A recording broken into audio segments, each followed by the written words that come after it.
Olá, tudo bem com você? Seja muito bem-vindo a mais um episódio do Nutriflix. Doutor Cristiano, fisiologicamente falando, o que é regulação hormonal natural e espontânea? Regulação hormonal natural e espontânea nada mais é do que nós utilizarmos dos elementos da natureza que vêm através da alimentação para ajustarmos os hormônios que nós mesmos já produzimos. Então, o que acontece hoje é que as pessoas estão com essa produção hormonal desequilibrada. Desequilíbrio pode ser produzir de mais ou de menos. Então, quando você utiliza a alimentação para ajustar esses hormônios, aqueles que estão sendo pouco produzidos serem mais produzidos, né? E os que estão sendo produzidos em excesso, haver uma redução na produção desses hormônios, ou seja, um equilíbrio. Isso é a regulação hormonal natural espontânea. Quer dizer, sem usar hormônio, você melhora a sua própria produção hormonal. Você traz para o ponto de equilíbrio a sua própria secreção de hormônios de todas as glândulas através da intervenção nutricional, através da alimentação, porque os alimentos eles têm capacidade, né, de influenciar os nossos hormônios. Maravilha. E no emagrecimento? O que tem a ver emagrecer com hormônios? Quer dizer que emagrecimento não se trata de dietas, de passar fome, de tirar carboidrato, e se trata, então, de uma reprogramação dos hormônios através de alimentos? Exatamente, né? Aquela ideia antiga e ultrapassada que, infelizmente, ainda hoje muita gente fica repetindo, insiste no erro de ficar contando calorias, aquilo, na verdade, nunca existiu. E a era que dominou a contagem calórica foi exatamente a era que provocou um dos maiores índices de obesidade da humanidade. Hoje, a humanidade colhe os frutos desse conceito equivocado, desse conceito ultrapassado, na verdade, um conceito que nunca deveria nem ter surgido. Infelizmente, graças a ele, hoje nós temos aí uma massa de pessoas obesas ou com sobrepeso porque vivem contando calorias, sem considerar qual a composição nutricional do que elas estão ingerindo. Então, hoje, o indivíduo, ele acha que é melhor ingerir um alimento entupido de adoçante, que nós sabemos muito bem que é capaz de causar obesidade e diabetes, só porque ele é zero caloria, ele acha que esse alimento é mais saudável do que um azeite de oliva, que é muito mais calórico, no entanto, tem altas propriedades funcionais capazes de ajustar os hormônios e verdadeiramente, apesar de ser uma gordura, dentro do nosso corpo ele promove termogênese e aumenta a queima de gordura corporal. Então, começou-se uma era em que ignorou completamente a composição nutricional dos alimentos e o valor energético, calórico desses alimentos passou a ser mais importante do que todo o resto. Isso, na verdade, é um conceito raso que tangencia a verdade. Ele nem sequer encosta na verdade, ele nem a ponta do iceberg, eu não diria que ele é. E por conta disso, as pessoas hoje estão totalmente hipnotizadas com esse conceito da contagem calórica, e aí elas não conseguem emagrecer. Pelo contrário, cada vez mais, quando mais tentam emagrecer, mais engordam, porque elas vão buscar a perda de peso no lugar errado e usando a técnica errada. Na verdade, só tem uma forma verdadeira de se emagrecer, é reajustando os hormônios, que são a verdadeira causa do ganho de peso, é o desequilíbrio hormonal. Certo. A desregulação hormonal, doutor Cristiano, refere-se, quando a gente fala no sobrepeso e obesidade, nós vemos as mulheres, principalmente na pré-menopausa, 40, 50 anos, e as mulheres na menopausa também. Então, mulheres de 40 até 70 anos, mulheres que começam quando elas entram ali na pré-menopausa e durante o climatério, elas começam a ganhar peso com muita facilidade e as formas corporais mudam. Então, às vezes a perna fica mais fina, o abdômen fica maior, as costas ficam mais largas, ou às vezes acontece também um aumento do quadril, né? O formato do corpo da mulher muda. Doutor Cristiano, essa mudança da distribuição da gordura no corpo e o aumento da gordura corporal na menopausa e na pré-menopausa, isso tem a ver também com a desregulação hormonal? Tem, Nutri, com certeza, né? Para você que está nos assistindo aí, não tem a menor dúvida. Isso só prova que são os hormônios os que verdadeiramente ditam o acúmulo de peso, o acúmulo de gordura corporal. Depois dos 30 anos, né, tanto mulheres quanto homens começam a ter quedas progressivas de hormônios. Esse desbalanço hormonal progressivo que vai acontecendo ao longo da idade, ele é natural. Mas não se engane, não é o fato de ser natural quer dizer que ele é benéfico, né? Porque nem tudo que é natural é bom. Veneno de cobra também é natural e mata, né? Então, apesar dessa desregulação hormonal progressiva ser natural, ela promove uma série de malefícios para o corpo. E um dos grandes malefícios, para a grande maioria das pessoas, é o acúmulo de gordura corporal que começa a acontecer. Então, a mulher nota que mesmo que a alimentação dela não tenha mudado, vamos falar aí no ponto de vista calórico, né? Volto a dizer, a caloria é uma bobagem, você tem que entender qual é a composição nutricional do alimento, é isso que vai atuar dentro do nosso corpo, são os nutrientes, né? Ou a falta deles, né? Ou os antinutrientes, né? Esses elementos é que vão definir. Então, os hormônios é que vão definir a quantidade de gordura que o indivíduo tem e a distribuição dessa gordura no corpo. Então, na mulher pré-menopausa e pós-menopausa, acontece muito frequentemente o acúmulo, o aumento da quantidade total de gordura corporal e também uma redistribuição dessa gordura, o que faz com que ela mude o formato do corpo dela. Então a mulher deixa de ter aquele formato mais feminino, ela passa a ter mais acúmulo na região do tronco, como você falou, das costas, do abdômen, as pernas ficam mais finas, então ela perde massa magra, ganha massa gorda, e essa gordura que deveria dar forma do corpo mais feminina, né, se concentrar em regiões mais femininas, ela começa a sair dessa região e se distribuir para outras partes do corpo, inclusive trazendo a mulher para um risco cardiovascular muito maior. É sabido que mulheres pré-menopausa têm um risco cardiovascular de 5 a 10 vezes inferiores ao dos homens. Mas na pós-menopausa, ela passa a ter um risco igual ou às vezes até superior ao dos homens. Por quê? Né? Pela ausência da influência hormonal ou pela desregulação hormonal que é característica dessa idade. Então, sim, a mulher na menopausa, ela sofre influência desse distúrbio hormonal. Perfeito. Terceira pergunta, doutor Cristiano, relacionando agora a questão não só estética, né? Porque essa é uma questão muito estética que as mulheres sofrem, mas agora relacionando a problemas de saúde também.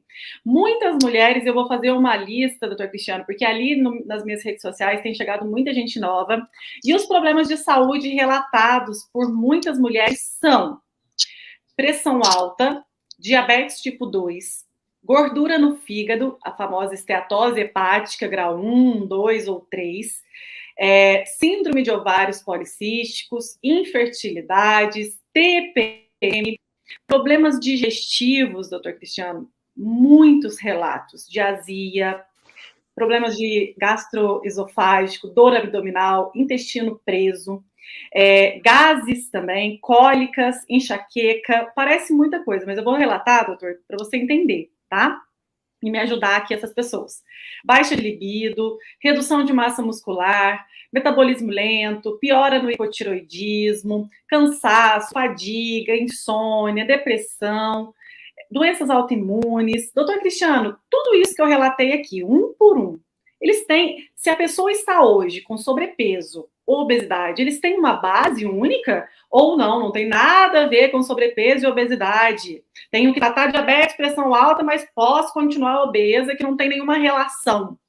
Todos esses problemas, Nutri, e outros muitos mais que você nos citou aí, né, porque são inúmeros. A maioria dos problemas que o pessoal associa com a idade, né? Ah, eu tô com pressão alta por causa da idade. Eu tô com diabetes por causa da idade.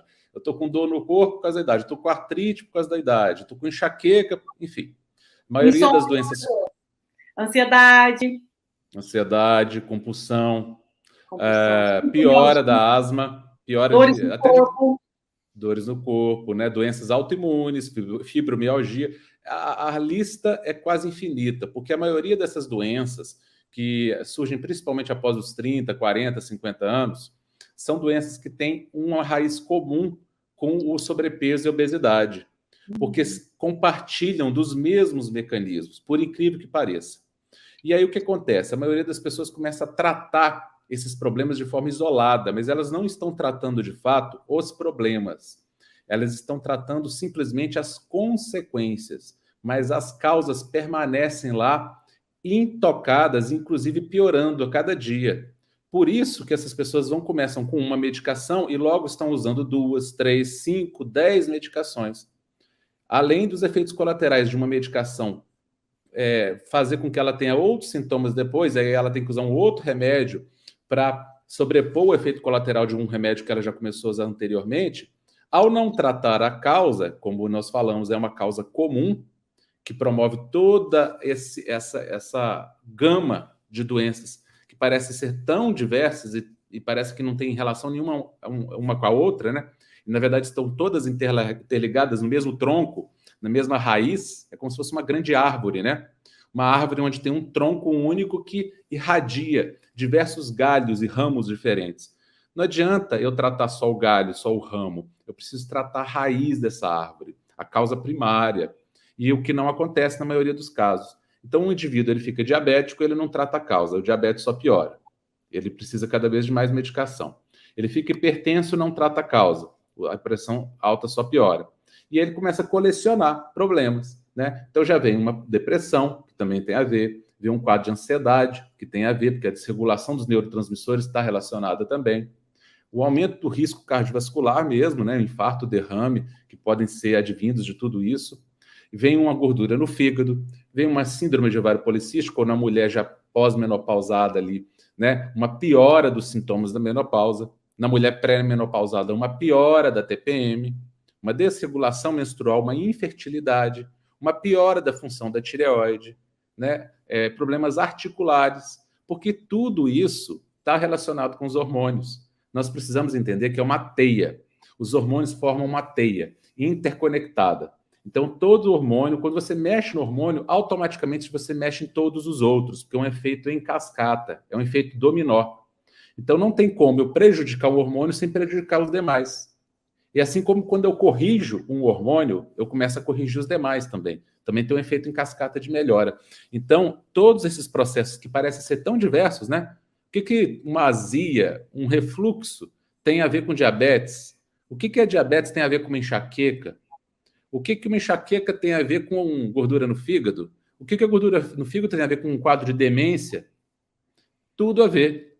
Eles compartilham mecanismos similares de desequilíbrios hormonais, né? E estão numa raiz, num tronco único. Se nós tratarmos esse tronco único, todos os galhos vão se beneficiar. Então, quando nós focamos na causa, é muito comum as pessoas começarem a emagrecer, diabetes começa a regredir, pressão alta começa a melhorar e não raramente a cura da pressão alta e do diabetes, que se diz não ter cura. Mas por que se fala que não tem cura? Porque não se trata a causa. E nenhuma doença, só tratando a consequência, ela vai curar. Uma pneumonia, se eu só tratar a febre, eu vou curar a pneumonia? Não vou. É o que acontece com essas doenças, né? Elas são, na verdade, quase que só o sintoma. A pressão alta é um sintoma de uma desregulação hormonal, na maioria das vezes. O diabetes é um sintoma de uma desregulação hormonal. Um ovário policístico também, a gordura no fígado também. Mas você não está tratando a causa. Então, é uma pneumonia, onde, em vez de você tratar a infecção bacteriana que está causando a pneumonia, você está tratando só a febre. Nada de errado em tratar a febre, mas é importante tratar a causa, senão eu vou ter que tratar a febre até quando?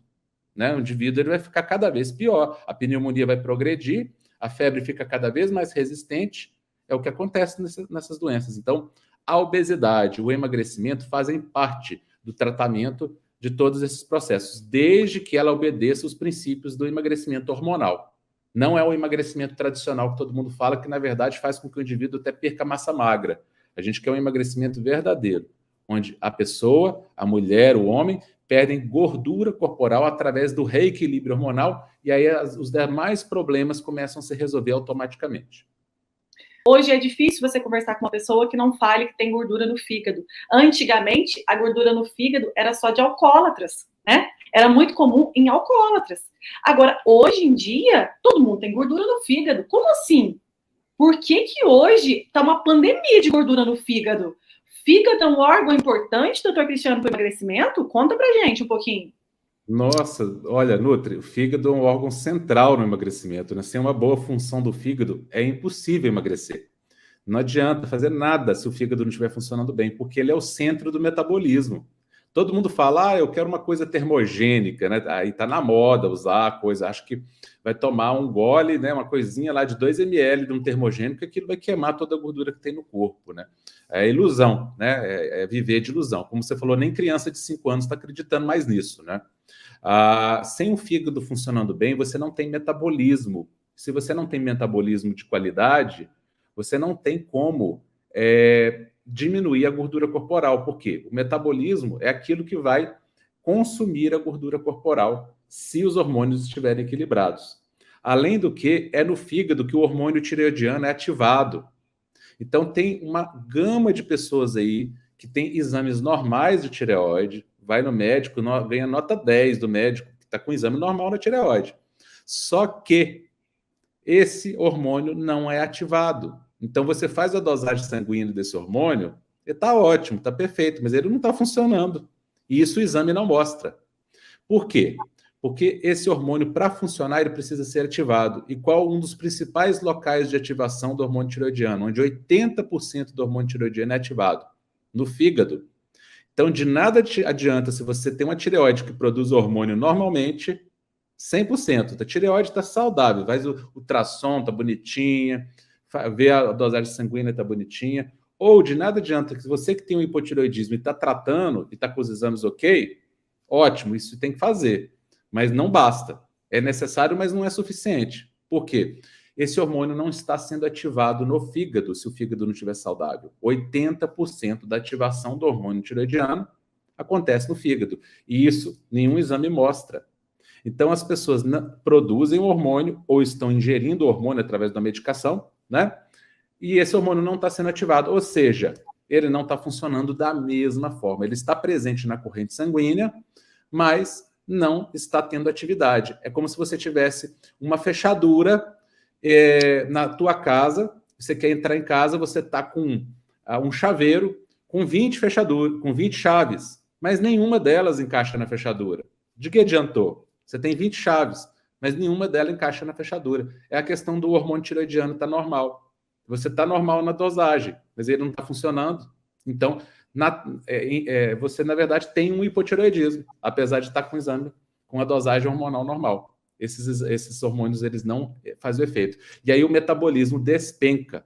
Por quê? Porque o fígado está doente. Então, o fígado é um órgão central no funcionamento metabólico para que a termogênese esteja equilibrada no ponto ideal para que aquela pessoa que está com excesso de gordura consiga queimar, né, eliminar aquela gordura através da queima energética.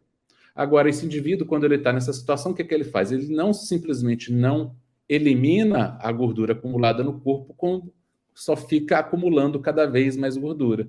E aí vem sobrepeso, obesidade. Uma dificuldade enorme para emagrecer e uma facilidade enorme para engordar.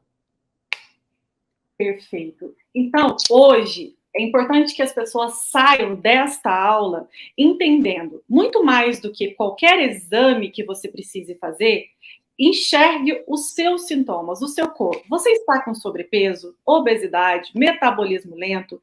Se você está, a sua alimentação não está combinando com a sua insulina, com o seu glucagon, com a sua grelina, com a sua leptina, com a sua testosterona, porque são hormônios que precisam de nutrientes. Foi comendo que você engordou e é comendo que você vai emagrecer.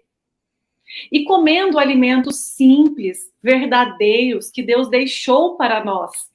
Mas não é simplesmente comer saudável, porque se fosse simplesmente comer saudável, todo mundo estaria magro. Mas existe um jeito, uma ordem. Combinar alimentos é a grande chave, né?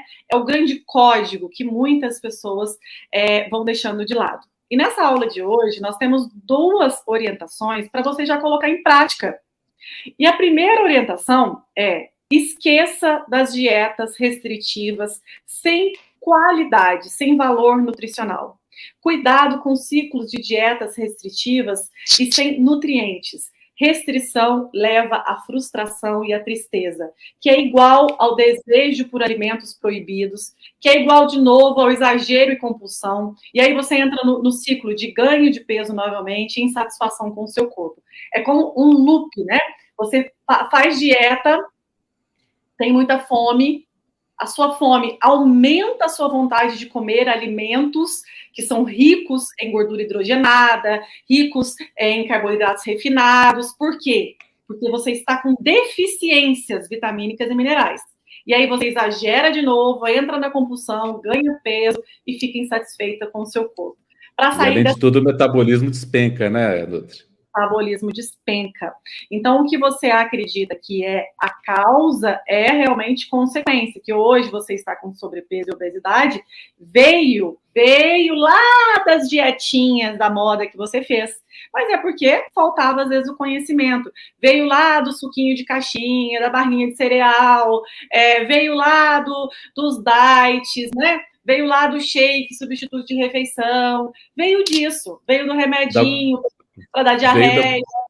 Veio da bolachinha fit, do leite desnatado, do leite sem lactose. Veio da margarina, dos óleos vegetais, veio também de coisas que você realmente, tudo isso nós estamos falando, é triste de falar. Mas acredito que nós, hoje, nos tornamos marionetes da indústria alimentícia, da farmacêutica, porque quanto mais doentes, mais remédio se vende. Então, se nós começarmos a nos tornarmos líderes da nossa alimentação e tivermos conhecimento sobre o corpo humano, sobre a linguagem do corpo humano e sobre os alimentos, acabou. Você sabe cuidar de você. Identificar os momentos de fome real e a hora de parar de comer regula a grelina e leptina, que são 2 hormônios importantes que têm que estar em sintonia. Saber ouvir o seu corpo, né? E saber ouvir o seu corpo, sinais de saciedade, vem muito também da questão da consciência, né? Hoje nós vivemos na ansiedade, nós não temos concentração no que nós estamos fazendo. Então, muitas vezes nós engolimos os alimentos e depois não nos lembramos mais. E tem aquela questão, né, doutor Cristiano, que é uma técnica que a gente saciou, parou, não é? E você fala muito sobre ela, eu queria que você explicasse para o pessoal um pouquinho. É japonesa, né? Os japoneses, eles têm uma doutrina, né? O que eles falam? Né? Que quando você sente um pouco antes de saciar, você interrompe a tua alimentação um pouquinho antes de sentir cheio. Eles não esperam sentir cheio, né? Eles esperam um pouquinho antes. Sabe aquela hora que você sente que a tua fome já não está mais a mesma, que você consegue comer mais um pouquinho? Nesse momento, eles param de comer. Aí, dentro de 5 minutos, né, que se passa ali, simplesmente aquela fominha que estava sobrando ali, que era aquele finalzinho, ela simplesmente desaparece. Que aí é o tempo da sinalização cerebral da saciedade, né? Então, eles falam isso, porque você sempre deixar o estômago 80% cheio, nunca 100%. Não sentir. Se você está sentindo, você parou de comer e está sentindo que já está com o estômago cheio, você já passou um pouquinho do ponto. Então, o ideal é quando você está comendo, aquela hora que você... Mas para isso você precisa ter atenção ao que você está fazendo. Você precisa estar atenta à tua alimentação. Porque as pessoas, elas comem comendo, elas comem conversando, elas comem assistindo televisão, elas comem mexendo no celular, né? Aí não tem como você ter a presença na alimentação. Por isso que a alimentação é um momento sagrado. Tudo que Deus orienta não é por acaso. O que tem de orientação, né, nos livros sagrados, nos livros religiosos, é visando a nossa saúde. Porque Deus quer a nossa saúde. Então, por que ele fala que a hora da alimentação é um momento sagrado? É um momento de preferência de silêncio, é um momento de concentração, porque você presta atenção no que você está fazendo. E aí você presta atenção nos sinais que o teu corpo está te dando, inclusive nos sinais de saciedade. Então a gente percebe que muitas vezes a gente vê, eu vejo até comigo mesmo, que a gente está comendo, eu falo assim, mas por que eu estou comendo? Eu já não estou com fome mais. Mas você come porque o teu prato tem aquele número, aquela quantidade. Você não tem que comer até o fim o prato, né? Aliás, o ideal é que você sirva um prato menor, né? Esse é o ideal, né? Mas não é questão de quantidade. Quando você come a qualidade certa, o controle da quantidade é natural pelo teu corpo, porque o corpo é inteligente, ele tem mecanismos inteligentes de controle. Por que muitas pessoas acabam comendo quantidades exageradas? porque elas estão se alimentando de forma equivocada, elas estão fazendo más combinações alimentares, elas estão comendo numa frequência errada, elas estão comendo na ordem inadequada, porque tem até uma ordem para você comer os nutrientes. Até a ordem determina, Nutri. Né? Eu posso comer 2 alimentos. Se eu comer esse antes desse, eu posso emagrecer. Se eu comer esse antes desse, eu posso engordar. Os 2 mesmos, as mesmas calorias, os mesmos nutrientes, tudo igual. Mas a ordem. Então, quando você tem a técnica correta, né? Isso são vários nuances que a gente vai falando, cada live a gente vai, né, pincelando uma parte, porque isso aí é um conhecimento muito grande, né? Não dá para falar numa live. Sim. Mas a gente vai falando, a gente vai dando dicas, a gente faz questão sempre de cada live dar uma dica, né? Então, quando a pessoa tem esse conhecimento e presta atenção na alimentação dela, ela sente que ela já está saciada. Aquele instante anterior a ficar cheio, plenamente satisfeito. Ali, quando ela para de comer naquele momento, dentro de 5 minutos, a fome simplesmente desaparece e ela só vai sentir fome de novo no momento que ela deve comer novamente, né? Que aí são geralmente horas depois. Então, isso faz toda a diferença, você prestar atenção na sua alimentação, né? Quando você tiver que comer, sente para fazer sua refeição e dedique o seu tempo e sua atenção à refeição que você está fazendo e a perceber os sinais que o seu corpo está te dando. Porque o teu corpo já vai sinalizar para você a hora de parar. Só que você não presta atenção e continua comendo ali, né, mecanicamente, sem prazer já nenhum. Então, você imagina, se 20%, 30% de tudo que você come, você está comendo sem prazer. Você está comendo por comer. Ou seja, está perdendo seu tempo, está perdendo sua saúde, porque não está atenta, né? Hoje em dia, essa palavra, usa-se até uma palavra em inglês, né, que chama-se mindset, né, que seria presença. Você está presente ali no que você está fazendo. Então, as pessoas hoje estão aqui comendo, mas estão pensando que elas vão fazer daqui 1 hora. Está aqui comendo, está mexendo no celular. Está aqui comendo, está assistindo televisão. Está aqui comendo, está conversando com outra pessoa sobre um assunto e não está percebendo o que está fazendo, come de forma automática. Não faça isso. Quando for comer, coma com atenção, preste atenção no que você está fazendo, dê importância àquele momento. Isso, só por isso já vai fazer você ter uma facilidade maior para emagrecer. Só essa questão já faz uma grande diferença. É claro que isso sozinho, não, mas junto com outras questões, isso aí já vai te dar um passo à frente das demais pessoas no processo de emagrecimento. Perfeito, doutor Cristiano. E com isso nós finalizamos mais um episódio do NutriFlix, deixando você com uma reflexão importante. Será mesmo que você tem feito estratégias corretas para o objetivo que você quer alcançar? Será mesmo que você tem cuidado dos seus hormônios para emagrecer? Ou você tem acreditado nas crenças que te contaram que te levam ao fracasso? Vamos aprender, porque o conhecimento liberta. E até a próxima. Esperamos por você. Até breve, pessoal. Que Deus abençoe vocês.